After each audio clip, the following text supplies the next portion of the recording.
We need to come back to the Word. The Word's authoritative and the Word's sufficient. And the fact that the church and Christians are being moved along in the very channels that the world itself has carved out for people is an indication of how effective the world has been in discipling us, more so than the church. And so the church leaders need to understand, no, this is what God says. This is what God calls people to do. People made in His image have been given a mandate. Adam and Eve were called to take the garden that God prepared for them and to turn the whole world into that garden. And so they were to exercise dominion, they were to multiply, they were to subdue the earth, and to do it in a way that would reflect the beauty and the glory of God who created this world and put them as His highest creatures in the world to pursue the manifestation of His glory. So Christians need to own up to the fact that we've been discipled by the world, and this idea of, oh no, the world's too bad, I don't want to bring kids into it, or I don't want kids to mess up my lifestyle, or I'm only going to have my 1.6 kids or 2 kids. That is contrary to the Word of God. We need to be asking the question, does God speak about family life? Does God speak about children? Does God speak about how husbands and wives ought to desire children and how we ought to steward our marriage with children? And the answer to all those questions is yes. He speaks very clearly.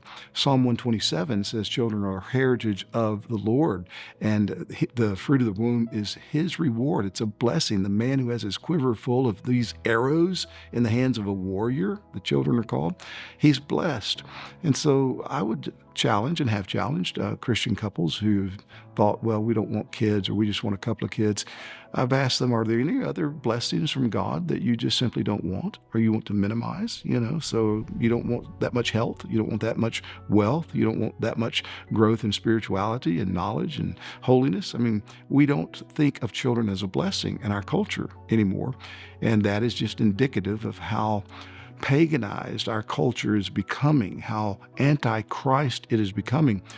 But God's people should not allow the world to set the agenda for our families, and we ought to embrace the responsibility and the privilege of bringing children into the world if He blesses our homes with children, and stewarding that blessing to the best of our ability to raise them up. I love that imagery in Psalm 127, that children are like arrows in the hands of a warrior. And you know what arrows are for. I mean, arrows are designed not to be kept in the quiver. They're designed to be sharpened, to be aimed, and to be launched, and to destroy enemies. And when an arrow hits its target, it's finished. It's done its duty, and you don't get it back. And we need to be raising our children with that view, that we're going to launch them into the world by God's grace to hit the target, to be used up for the glory and honor of our King.